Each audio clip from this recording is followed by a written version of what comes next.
In this video, I'm going over the code for the Multiplex Echo server, and then at the end of the video, there's a bonus question. So the Multiplex Echo server is similar to all the other Echo servers. It's just how it manages its clients that's different. So then we will see that the code for the server at the beginning is all exactly the same. It's going to set up the ports, it's going to read the command line arguments.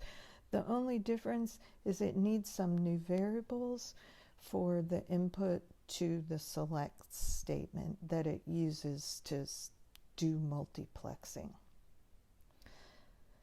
So at the beginning, it sets up the main socket.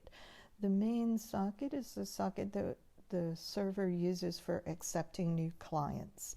And then all the other sockets are for the clients themselves. Each new client that comes, gets their own socket to talk individually on. So this we will find is the same. Now here comes some of the differences. For select to monitor sockets, and in this case we're going to monitor sockets just to see if they're ready to read, we need to tell select which sockets in the FD set to look at. So actually we take a number that's one after the biggest socket in the set, and we'll see how that works out from this example. So here we're going to set up the main FD set, AFDS, and in the very beginning we have some file descriptors. We have file descriptor 1, 2, 3, 0, 1, 2, 3, 4, 5, 6, 7, like that in our set, and we clear them all to 0. Now we're going to set msoc in that FD set, and so msoc is more than likely file descriptor 3, so we're going to set it to 1. Why is it 3? Because 0, 1, and 2 are standard in, standard out, standard error. So file descriptor 3 is the main socket. So we set NFDS to main socket plus 1 because we're telling the operating system, we're saying, please look at the first 4 file descriptors to see if any of them are set to 1. That's just the way it works. We can't tell it, look between this and this. We say, look from the beginning up until that. So from the beginning up until 3 are 4 file descriptors to check. But by only setting this one to 1, it means that's the only one that we care about. Now the server enters its main loop. In this main loop, the infinite loop, it will call select, and when select tells it that some socket is ready to read, then it will go on and read it. So the first thing is this main FD set, AFDS, has to be copied into RFDS. We do that copy because the select call overwrites the FD set that you pass it to return the values in it that you're interested in. So we just make a copy of it every time at the top of the loop before calling select. Now here's the call to select. We pass it NFDS, the number of FDs, and we pass it this RFDS that we just made a copy from AFDS, And then for the write FDs, the exception FDs, we pass 0, and we also pass 0 as the timeout value because we don't want it to time out. We want it to wait until finally one of those sockets is ready to read. And if select gets an error, we go ahead and quit because that's a very serious error if select fails. Now, underneath the select, there's two parts.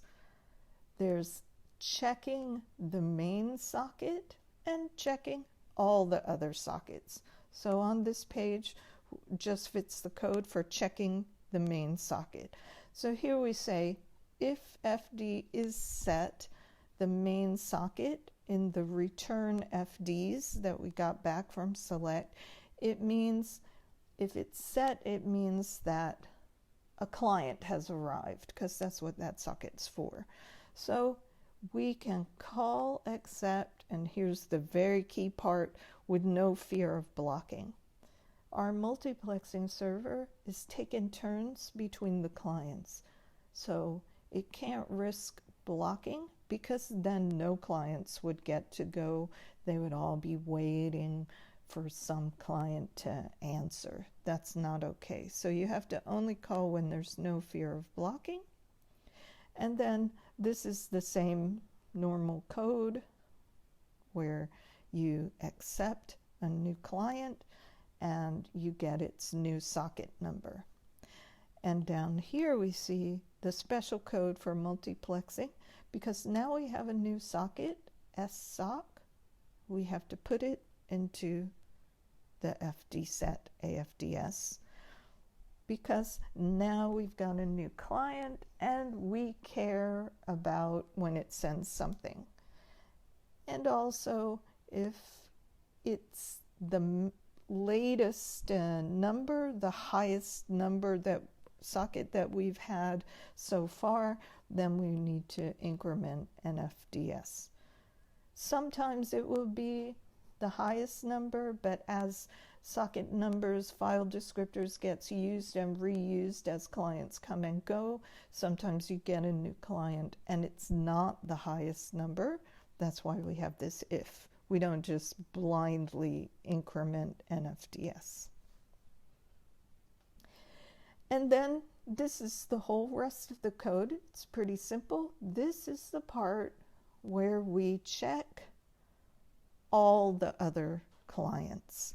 And so it's a little simplistic, but basically we're just walking through all the file descriptors from 0 up to NFDS, because that's the maximum one of the group that we care about.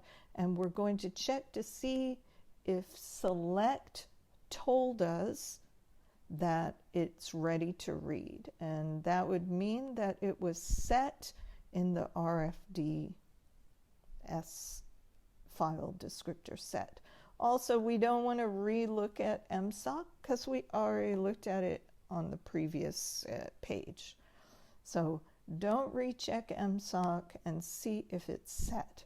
If it's set, here's the key part one more time. You can read without blocking. So if it's set, we can read without blocking.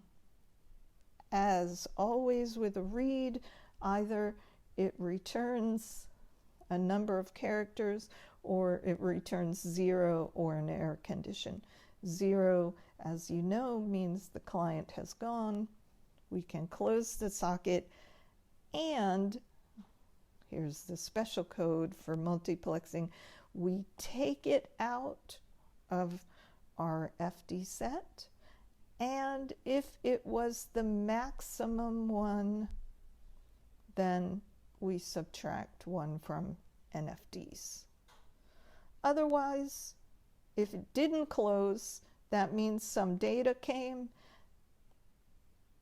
and we do the echo. And what's echo? You just send the same number of characters back. So you read buff, you return buff. Simple.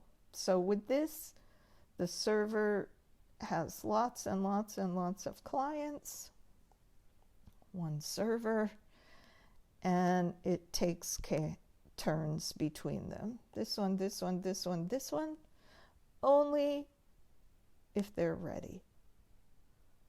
So it doesn't waste time checking clients that aren't ready. It just takes turns between the ones that are ready. So let's go on. Here is a bonus question. If you guys can answer this question, you can send me the answer for a bonus. Maybe the first N people who can answer it clearly with an explanation. So here's the question. We have 4 clients, client 1, client 2, client 3, client 4, and they all need some service. And this service we're going to say is a computation. Each of them have different input, and then the server computes the answer for them. And it's kind of a long computation, so it takes 5 seconds of CPU time to solve the problem, regardless of the input. 5 seconds is a long time, so approximately 5 seconds, regardless of input, is how long it takes to solve this problem. So let's assume that all the clients send their requests to the server simultaneously, and let's ignore simultaneous request and ignore networking overhead. So the question is, when will they get the answer? When will each client get its answer if they all send their questions simultaneously and they are the only clients? These servers aren't busy with any other thing. So they're the only clients, they come simultaneously, we ignore networking, and now here's the question. There's 3 different kinds of servers. They all are the same, running the same software, only themselves, except the first server, number 1, is a threaded server running on a machine with 1 core. The second is a threaded server running on a machine, with 2 cores. And the third server is a multiplexing style server running on a machine with 4 cores. So, your answer has to tell me for each server, 1, 2, 3, when will the 4 clients get their answer? Everything else is the same between each of the cases, except for what style server it is and what kind of hardware it's running on. So I'll be looking forward to your answers. And